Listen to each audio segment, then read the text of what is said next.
समन्ता चक्रवालेषु अत्रा गच्छन्तु देवता सद्धम्मं विराजस् सुनन्तु सद्धमुखधम् धम्मसवनकालो अयं पदन्ता धम्मसवनकालो अयं पदन्ता धम्मसवनकालो अयं पदन्ता नमो तस् भगवतो अरहतो सम्मा सम्बुद्धस्स नमो तस् भगवतो अरहतो सम्मा सम्बुद्धस्स नमो तस् भगवतो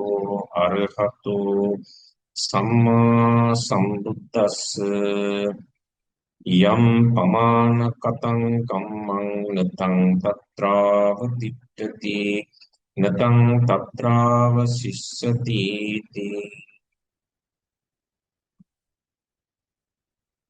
Dear faithful devotee, Dhamma friend, anybody who listens to this Dhamma sermon, for today's Dhamma sermon, we have selected one theme as usual.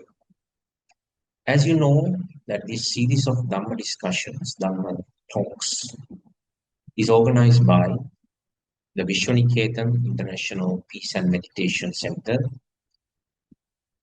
under the theme Mind Sky, the Dhamma Breeze for a Bruised Mind. So we have been delivering these Dhamma sermons from some time. For today's Dhamma sermon, we have selected one particular theme, which is how to overcome guilt or the guilty consciousness under the light of the teachings of the Buddha. It is always better to base any Dhamma discussion on a teaching or a discourse delivered by the Buddha. Therefore, we have selected for this Dhamma discourse one very meaningful and very effective Dhamma discourse from Samyutta Nikaya, the connected discourses of the Buddha, under the Salayatana Vagga, Gamani Samyutta, the name of which goes Sankadhamma Sutta, the story of the conch trumpet blower. You might wonder why the Buddha named it as Sankadhamma Sutta, or the conch trumpet blower. Because there's a reason, so you will understand it at the end of this Dhamma discourse.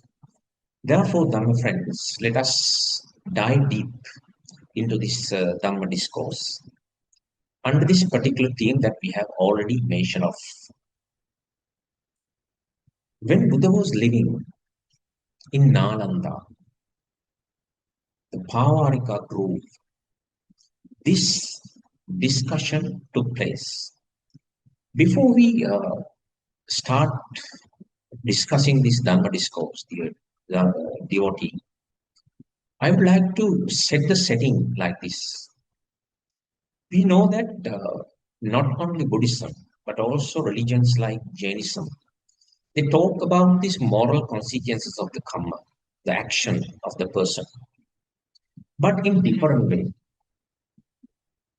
The Parama Avihinsavada, the extreme Ahimsa practice taught by the Jainism, is sometimes people found it problematic in terms of its practicalities.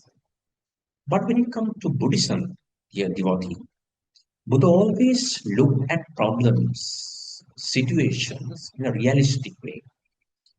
Therefore, Buddha emphasized the teaching which Jains uphold, the simplistic and the fatalistic view of karma, which you can just determine its consequences, is sometimes not going to work out. It's not going to help the average person because it leads to the fatalism, which is one of the michadittis, wrong views. But on the other hand, the Buddhism always emphasized the complexity of karma. How complex is this process of karma? This complexity, dear Dhamma friend, has served the purpose of overcoming some lesser consequences of the karma at times. So this complexity should not be misunderstood as always not friendly because it has some good parts also. Buddha always showed there are ways, there are means for a skillful person to overcome the lesser misdeeds, the consequences of lesser misdeeds that they have done in their lifetime, but not the major ones, like very grave karma. But this aspect is not there in the Jain teachings. Therefore, you will understand how Buddha teaches us to overcome the guilt, which is a result of the remorseful feelings, the debilitating feelings that you undergo after doing a evil karma. So therefore, keeping this theme in your mind, dear Dhamma friends, let us start this Dhamma discourse. As I mentioned before, when Buddha was living in Nalanda, the Pavarika grove, mango grove, there came one headman, village headman, whose name was Asibandaka Putta Gahamani.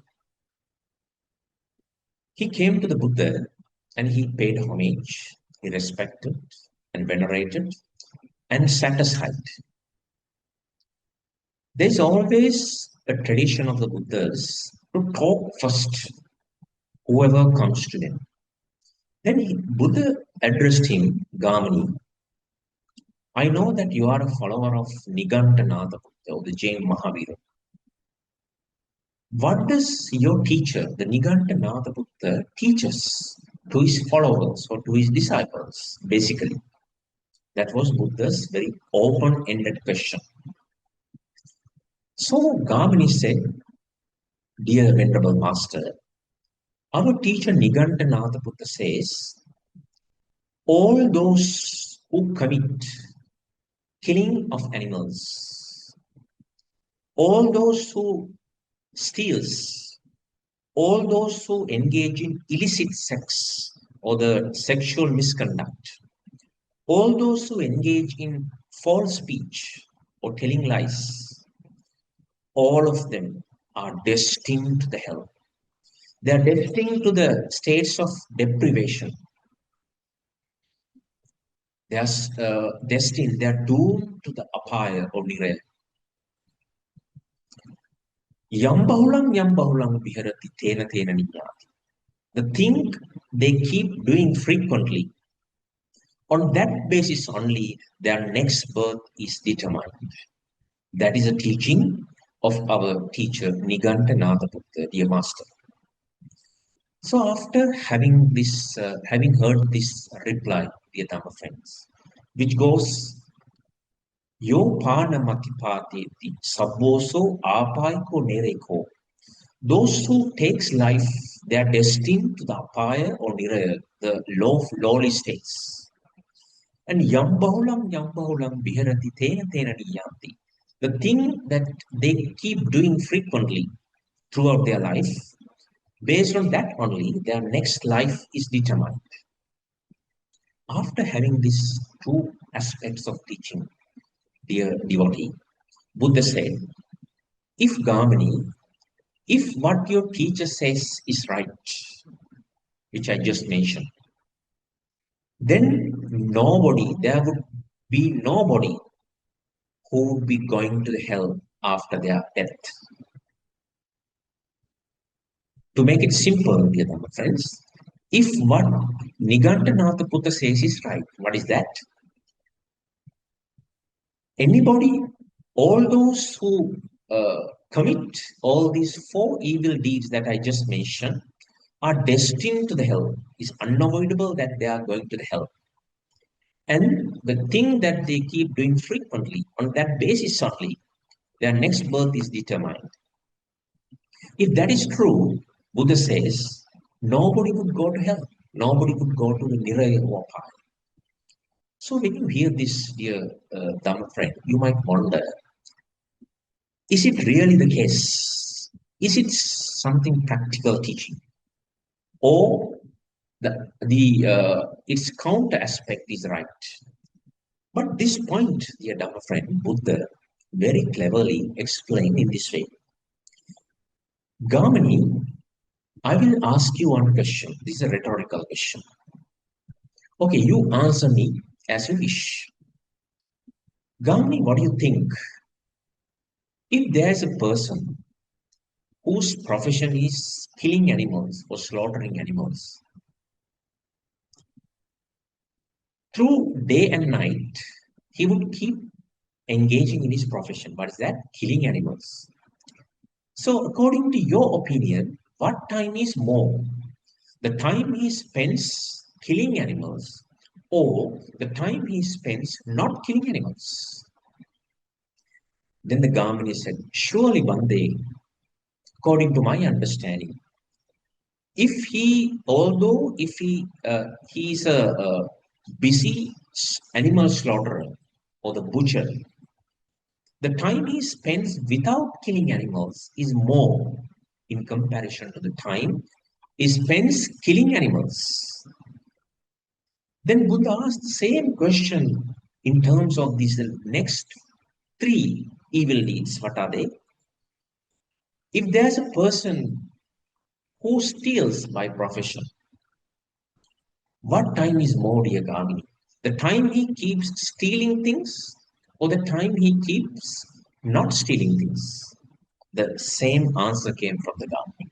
So Buddha applied the same to the sexual misconduct and the false speech also. For all the questions, Gamini said, Bante, the time he spends doing all these evil deeds is less. The time he spends not doing those evil deeds is more. Then Buddha again came to Gamini. Then Gamini, that is why I said, if what your teacher says is correct, what is that? The thing one person keeps doing frequently, based on that only, his next birth is determined. Then all these four persons who are doing these wrong professions, they keep doing the evil thing less time and not doing it is more. Therefore, they have frequented not doing these evil deeds. Therefore, if your teacher is right, these four types of people will never go to the hell.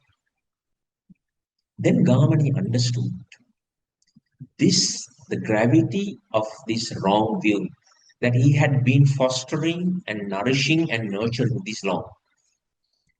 Then what happened? Then Buddha takes this discussion to another perspective, dear Dhamma friend. Now look at the teachings that we have just finished. The Buddha asked one open-ended question from this Gamani, and he answered that question. Taking these two aspects of teaching, Buddha explained the gravity of this wrong view. If we hold to this wrong view, what would be the consequence? Now Buddha comes to another phase of the same discourse. What is that? Now Buddha is taking one exemplary teacher and one misleading teacher. And one follower of that exemplary teacher and one follower of that misleading teacher. And the scenario they would see after following the teaching of each teacher. Let's see what are they. Now at this juncture, dear Dhamma friends, Buddha says, Gamani, just imagine there is one religious teacher, just like your teacher, Niganta Nataputta. He would come to this world and he would teach this teaching. What is that? All those who commit taking life, stealing, sexual misconduct, and telling lies, all of them are destined to the state of deprivation. They are destined, they are doomed to hell or niraya. The thing that they keep frequenting, based on that only, their next birth is determined. He teaches this teaching. Then there is a follower. Then there is a follower of him, one disciple. What does he think? He would think like this way. My teacher, he says, whoever commits taking life or killing is destined to the hell, is destined to the lowly spheres. Nobody can avoid that. I am a follower of him. I too have killed animals to lesser and greater degrees throughout my life hitherto. Therefore, I am a person who is destined to the hell. I am a person who is destined to the niraya. Nobody can stop that. Dear Gamini, if such a disciple of that teacher keeps him fastened unto that particular mind state, if he does not abandon that state of mind, if he does not abandon that wrong view, if he does not relinquish that negative aspect of mind, the Agamini, just like if you take something from here and you put it there, he would be reborn in hell. Why? He would always recollect his mind. He would always recollect that I'm destined to hell. I'm destined to niraya. I'm destined to apaya. He never abandoned that thought.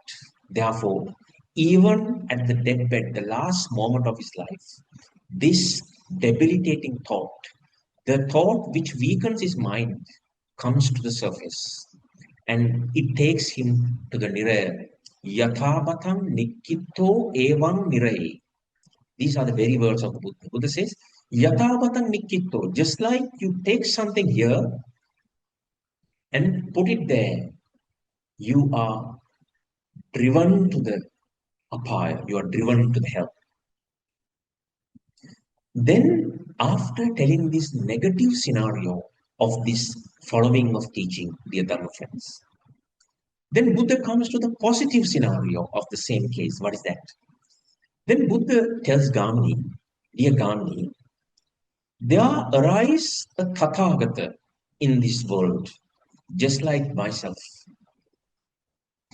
After being born in this world, after attaining the enlightenment, the Samma Sambuddhatva, what would he do? He would preach the world that do not kill animals, refrain from taking life. He would criticize the people who are killing animals. He would censure the people who are violating this first precept. He would always advise people not to engage in this killing of animals. Then there is one follower of that Buddha, dear Gandhi. That follower of the Buddha, he would think like this way. My teacher, who is the Tathagata, would always teach his followers, do not commit killing of animals, do not harm animals. He would always criticize the people who would harm animals. He would always criticize, he would always censure the people who kills animals. And he asked people not to engage in this panatipata. Then there are this follower of this Buddha, there's a follower of this Buddha. He would think, my teacher always teach like this. I am a follower of him. But when it comes to my life, I too have killed some animals here and there throughout my life to a greater and lesser degree. I know it is bad. I know it is not good. But if I were to remain remorseful, if I develop a guilty conscious mind recollecting all these past misdeeds, the deeds, the evil deeds that I have done, the moral consequences of those deeds that I have done cannot be undone. I cannot reverse these evil deeds that I have already committed. Therefore, dear Gamini, such a follower of the Buddha, he would think that, therefore, I would stop doing these evil deeds from this time onwards. At present, I will refrain from killing animals. And for the future, I will make a strong determination. I will never engage in panatipata.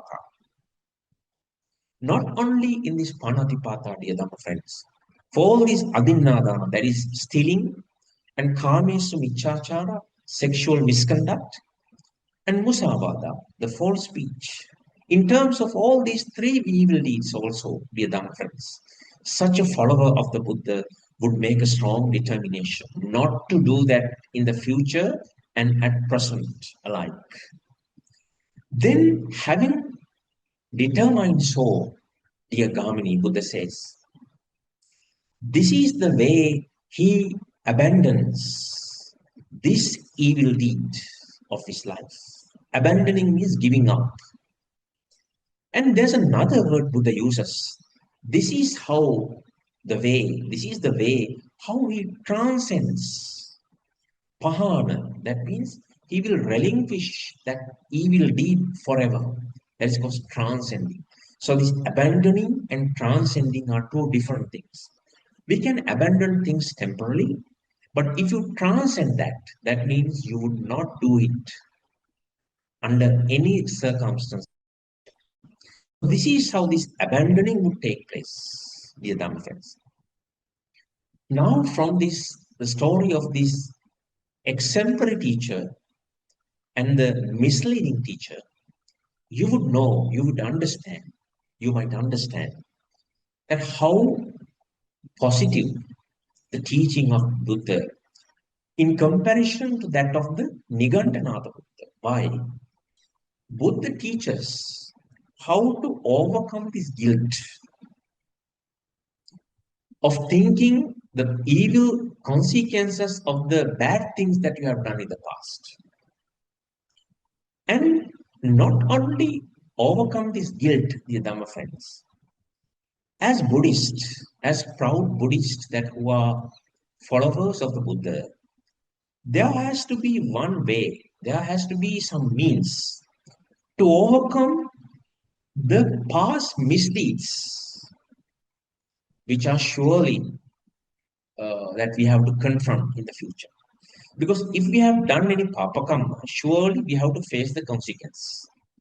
But if those papakammas or evil deeds are not grave ones, like anantariya papakam, there's heinous crimes, but the evil things that you have done in the past in a lesser, with some lesser gravity, there always has to be some way to overcome the evil consequences.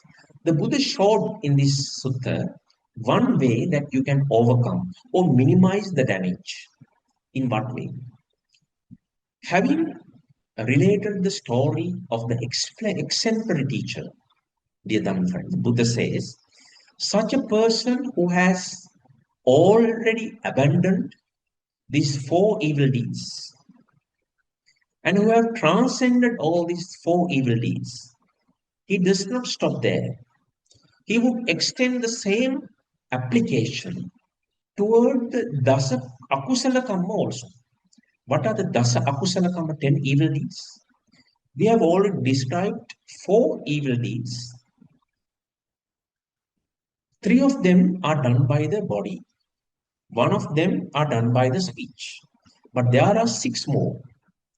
These 10 akusala kammas can be divided into three aspects. Three done by the body. What are they? Panatipata, adinnadana, kamesu michachara. That is taking life, stealing, and sexual misconduct. And there are four done by the speech. What are they? Musavada, Pisunavacha, Parusavacha, Sampaplapa. Musavada is false speech, telling lies. Pisunavacha is divisive speech. Parusavacha is harsh speech. Sampaplapa is idle chatter. And there are three more evil deeds done by the mind. What are they? Abhijja, Vyapada, Michaditti. Abhijja is the covetousness, the strong craving. Vyapada is ill will and anger. Michaditti is following the wrong views. So these are the 10 evil deeds that you do through your body, speech, and mind.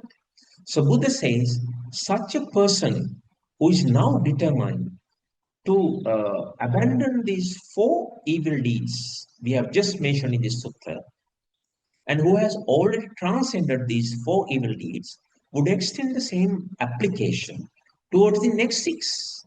Then, in the same way, he would abandon these 10 evil deeds.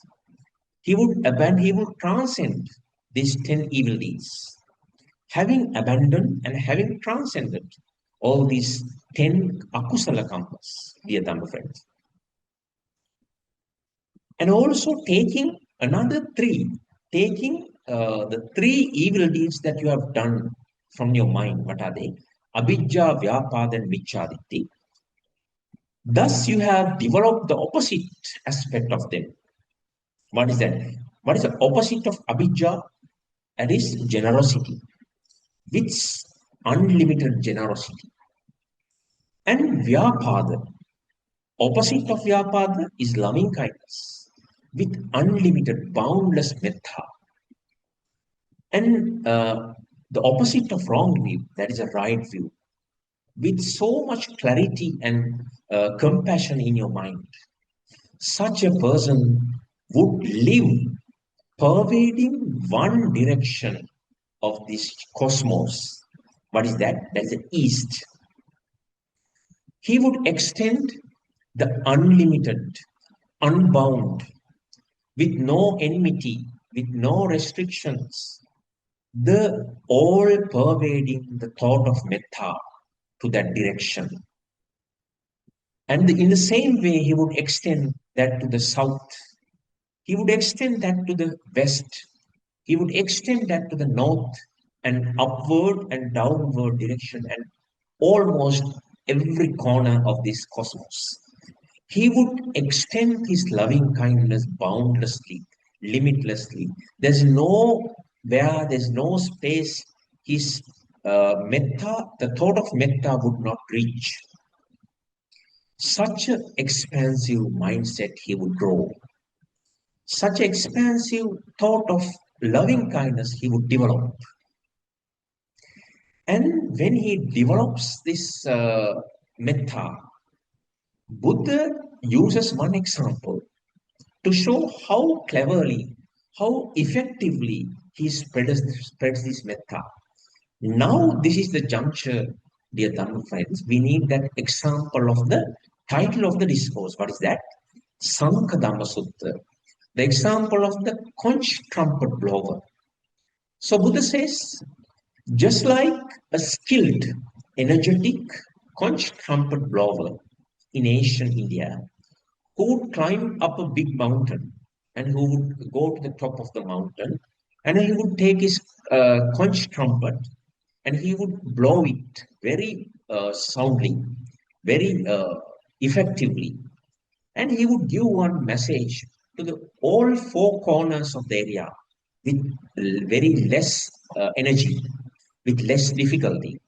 Just like that, such a person would live pervading all the corners of the cosmos, all the corners of the universe with that unbound, unlimited, limitless metta. When he develops his mind in such expansive state of mind, dear Gamini, Buddha says, Yam pamana katang kamma. If there is any kamma which has a limit, which is proportionate, nathang tatrava tittati. Such the evil consequences of this bad karma that they have done in the past, Nathang Tatrava Tittati, they will not survive there. They will not stay there. They will not live there. You will not find it there remaining. Like what, dear Dhamma friends? Just like if you put one small grain of salt into the river Ganges, and after a few minutes, we do not find the whole mass of river Ganges turned into salt. Why? Because the grain of salt is very small in comparison to the big mass of water we have in the river Ganges. Likewise, the evil deeds that you have done, which has a limit, which is proportionate, which is limited, is too small in comparison to the old mass of water we find in the river Ganges. Just like that. When your mind develops to a very expansive state of mind, as a result of this spreading loving kindness, metta, to which we call in suttas metta cheto vimukti, the time your mind gets freed from all defilements, even for a limited amount of time. Such a mental state, such a samadhi, when you developed, your mind becomes so vast, so much so that any evil deeds that you have done with a proportionate sense, they will not remain there, they will not survive there. So, dear Dhamma friends, Buddha explained this to Gamini. Therefore, not only the Gamini could learn this discourse and learn how to get rid of this thought of guilt, this remorseful feeling, this debilitating state of mind, the state of mind which weakens his mind. Apart from that, he have had another advantage. What is that? Now he knows the way how to overcome all the minor past deeds that he had done in the past. So these are two in one advantages in this teaching of Buddha, unlike the teachings of Jainism. So here, Dhamma friend, what we need to emphasize here is, as our theme goes, the guilt, the remorseful feeling, the debilitating feeling of the past, they always have their roots in the things that you have done or not done in the past. Because the natural inclination of our mind is, we would always grow remorseful. We would always develop a guilty feeling to a thing that the evil thing that we have done in the past, thinking that, why did I do that? I was so foolish at that time, where I did that. So thinking that way, you'd always develop this guilty feeling. Not only that, sometimes you would develop a guilty feeling that day I couldn't do that. Surely I would have done that. But I missed that. Because of that, these bad things happen to that good person.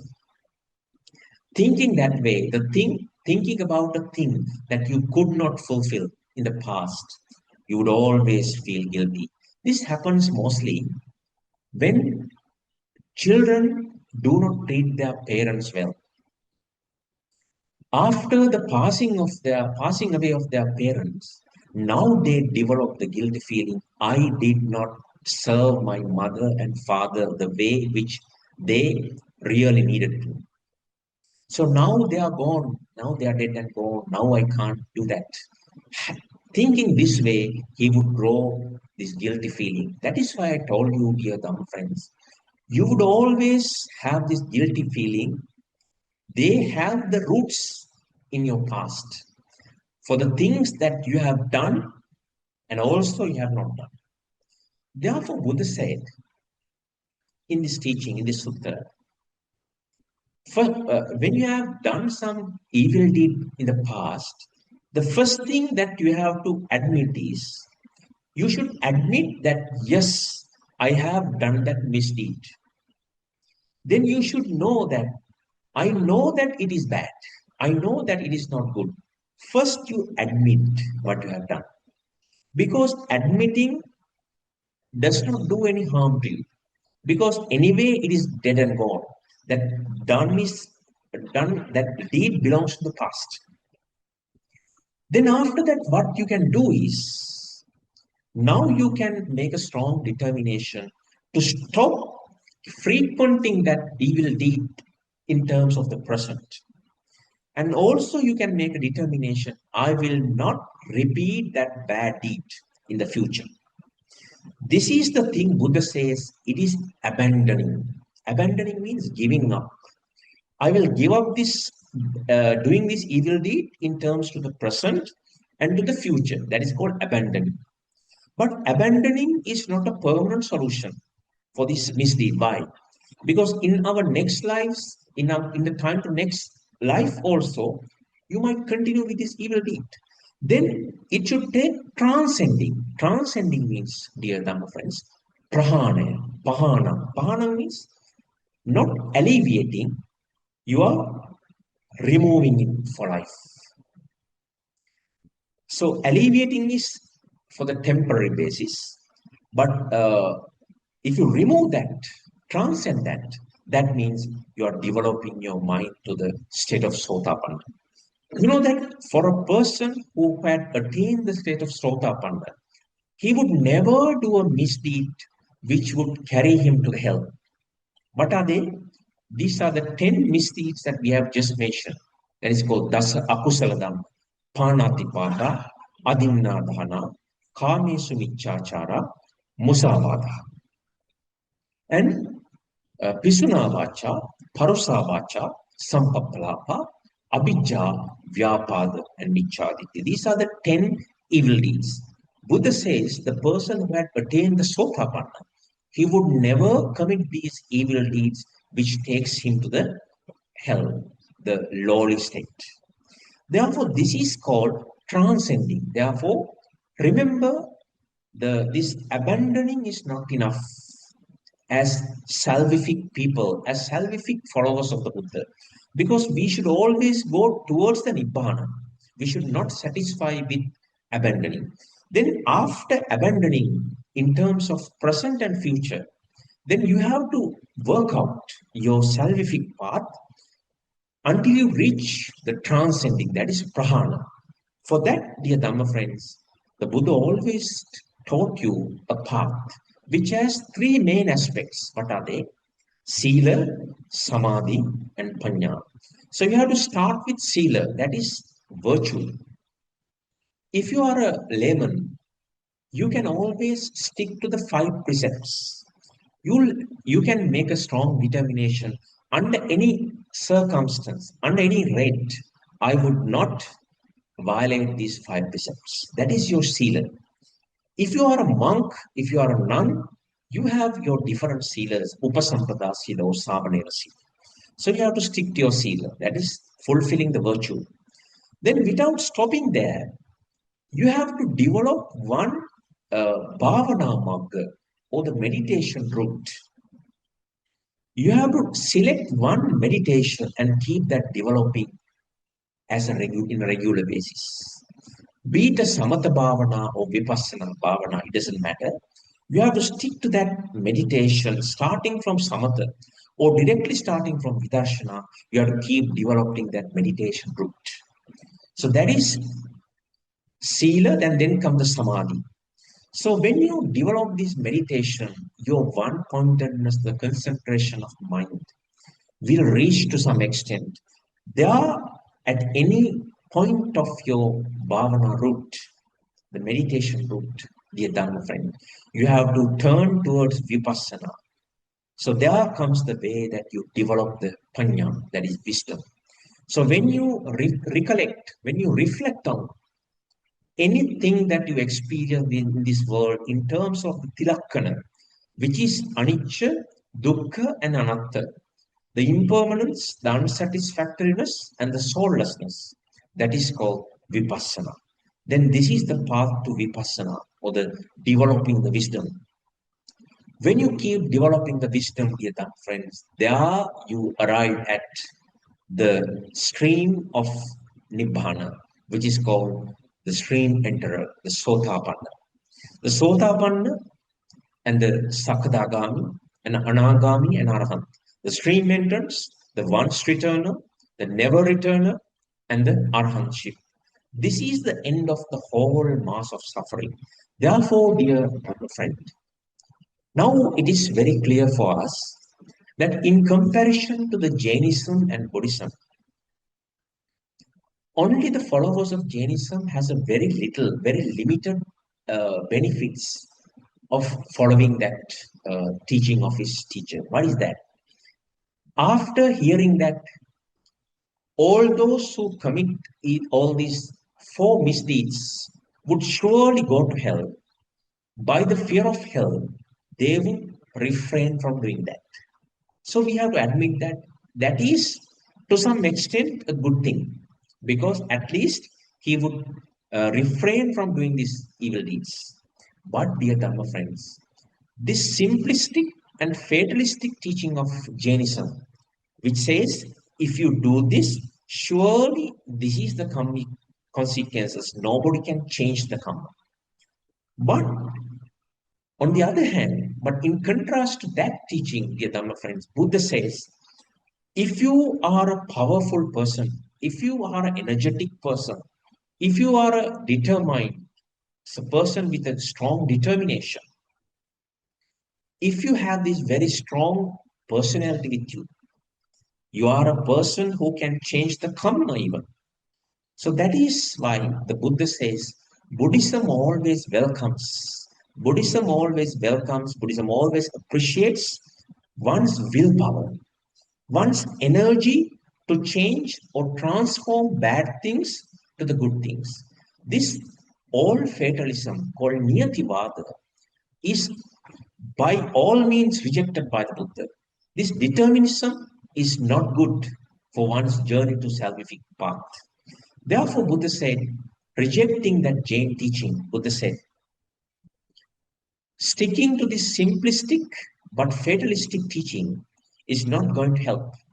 But instead, Buddha teaches very dynamic, very flexible, and very insightful teaching, which teaches you first admitting that you have done something wrong, then starting finding some solutions for that in terms of present life and in terms of the future life, and not stopping there to end the whole mass of suffering, that is eradicating, not abandoning, not alleviating, but eradicating the whole mass of suffering, the whole bunch of defilements in your mind.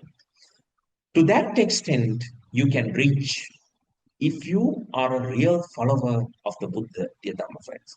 Therefore, from this whole teaching that we find is this Sankadhamma Sutta, which is taught in Samyutta Nikaya by the Buddha.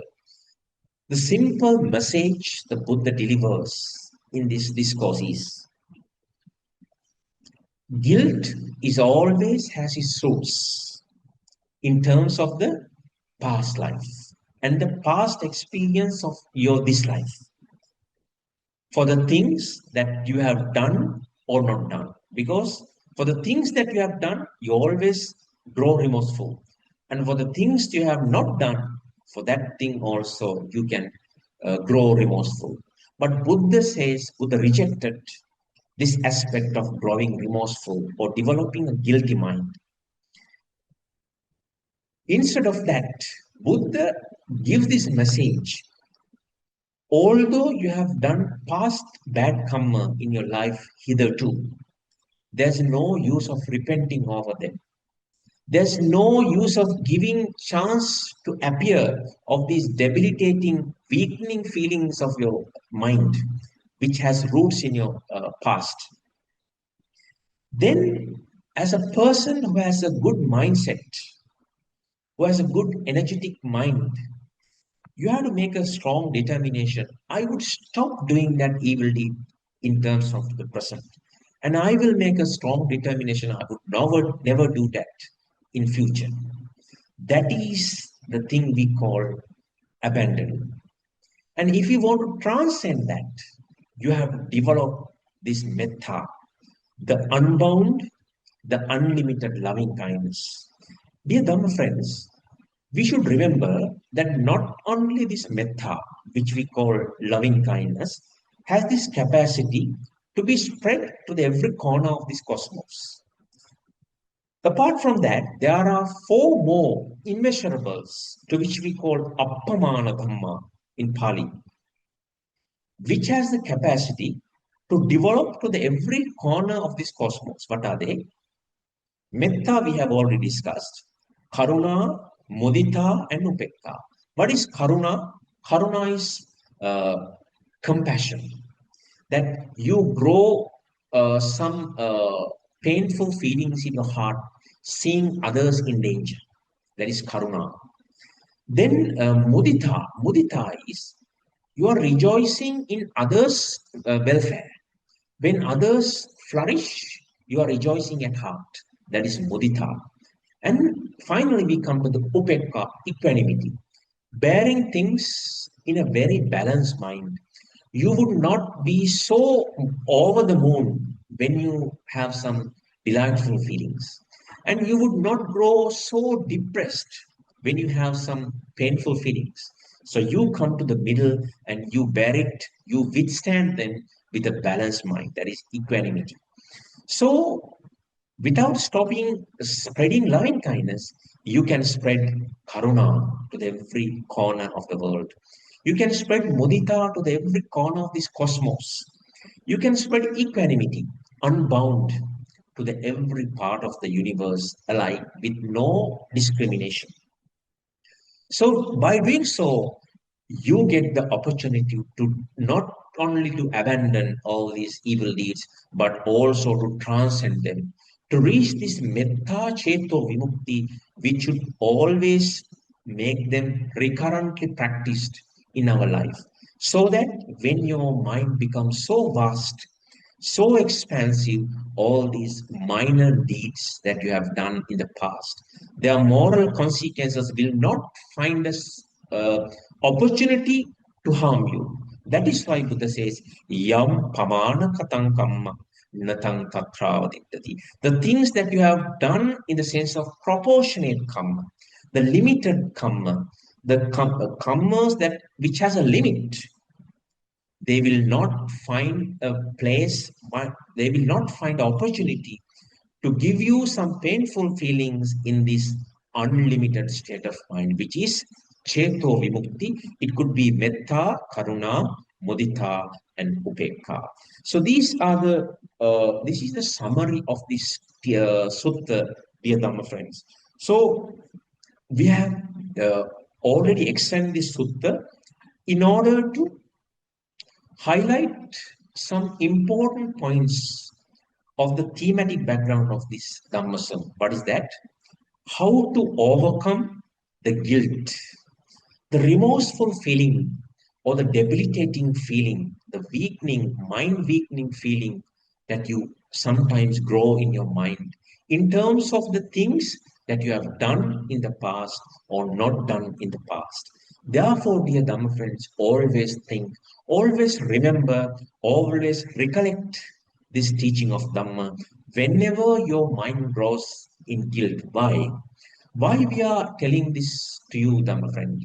Because when we examine, when we think about the present society, not only in Sri Lanka, but almost in every country, owing to this guilty feeling, people would rush into some very evil decisions. Sometimes they would rush into the thought of killing themselves, that is suicide. Sometimes they would rush into the thoughts of harming others and harming himself. But if you have grown your mind in terms of this sutta, in terms of the message delivered by the Buddha in this sutta, what is that?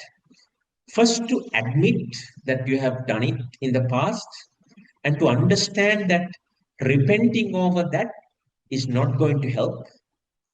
and focusing your mind to a solution. How can I minimize the damage of these evil consequences? By striving in this life, by practicing some meditation, by making one strong determination, and by seeing through, by transcending all this conventional thought. By thinking so, dear Dhamma friends, you will always get an opportunity to overcome this guilty feeling. If you overcome this feeling of guilt, then what would happen? Your mind would become so pleasant. Then it is always easy to focus to this moment consciousness. Why? The natural inclination of our mind is it would always live in the past or not live in the future, but never in the middle, that is the present. Therefore, if you follow the teaching of the Buddha, which is just expounded in this teaching, in this sutta, then you will find it is very easy to overcome the guilty feeling in your mind, how to overcome the remorseful feelings in your mind. So if you do so, dear Dhamma friends, your day-to-day life will become so pleasant.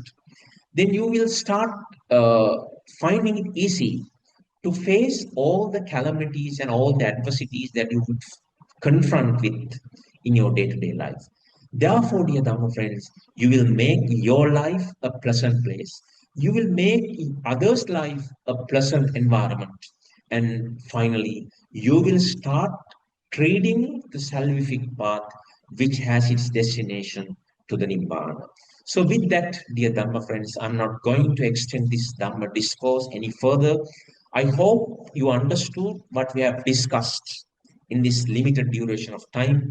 We have discussed about the guilty feeling, the remorseful feeling, what are the teachings of the Nigantana, the Jain leader, and what are the alternative teachings presented by the Buddha in this Sankadama Sutta, and what is the response of the Gamini at the end of this discourse, and how we can apply this teaching to our day-to-day life, and how we can make use of them to overcome the feelings of guilt, remorseful or debilitating feelings in our day-to-day life. So with that, dear Dhamma friends, I will end this Dhamma discourse. Now you can recollect all the meritorious deeds that we have done by listening to this Dhamma and by preaching of Dhamma. Let us first transfer all these merits to the deities and devas who would protect this country, this Buddha Sasana, and this world, this community of people. May they rejoice in this Dhamma, may they rejoice in this Punya, may they attain the supreme bliss of Nibbana. And also let us be grateful all the merits that we have acquired by preaching this Dhamma and listening to this Dhamma. Let us transfer all these merits to all our departed relatives, especially the founder of this Sarvodaya Samadhana movement, late Dr. A.T. Ariratna. May he rejoice in this Dhamma, may he rejoice in this Punya, and all the people, all the members of this Sarvodaya Samadhana movement who had helped in the past, now dead and gone, may they rejoice in this Dhamma, may they rejoice in this merit, and all the relatives of the listeners of this Dhamma sermon, may all their relatives who are expecting some merits, may they rejoice in this Dhamma, may they rejoice in these merits. If they are living in some bad conditions, the places with bad conditions, may they recover from them. May they go to a better destinations and may they attain the supreme bliss of Nibbana. And also let us rejoice in the merits that we have accrued by listening to this Dhamma and by preaching of Dhamma. May our this worldly life, all the things that we are doing, all the social service, all the business, all the educational work, and all the other services to the society, may all these works, may they flourish to our mind's content, and all the spiritual endeavors of ours that we are practicing in this life, may they flourish, may they reach their preferred destinations, and at the end of that, may all of us attain the supreme bliss of Nibbana. Therefore, dear Dhamma friends, I will end this Dhamma discourse from here. I wish all the world, I wish all the country, and I wish all the Buddhists and all the non-Buddhists of this world, may they rejoice in Dhamma, may they rejoice in Punya, may all of them be free from sorrow and pain. Sabbhitiyo vivajjantu sabba rogo vinassatu mate bhavatvantarayo sukhi dīghāyuko bhava bhavatu sabba mangalang rakkantu sabba devata sabba buddhānubhāvena sabba dhammānubhāvena sabba sanghānubhāvena sada sukti bhavantu te අභිවාදන සීලිස්ස නිච්ඡං වද්ධා පචායිනෝ චත්තාරෝ ධම්මා වඩ්ඩಂತಿ ආයුවන්නෝ සුඛං බලං ආයුරාෝග්‍ය සම්පatti සග්ග සම්පatti මේවච අතෝ නිබ්බාන සම්පatti මිනාතේ සමිජ්ජතු ආකාසට්ටා ච බුම්මට්ටා දේවා නාග මහිත්‍තිකා පුඤ්ඤන්තං අනුමෝදිත්වා චිරං රක්ඛන්තු ශාසනං ආකාසට්ටා ච බුම්මට්ටා දේවා නාග මහිත්‍තිකා පුඤ්ඤන්තං අනුමෝදිත්වා චිරං රක්ඛන්තු දේශනං ආකාසට්ටා ච බුම්මට්ටා දේවා නාග මහිත්‍තිකා පුඤ්ඤන්තං අනුමෝදිත්වා චිරං රක්ඛන්තු ත්වං සදා. May all be free from sorrow and pain. Therewith, Saranai.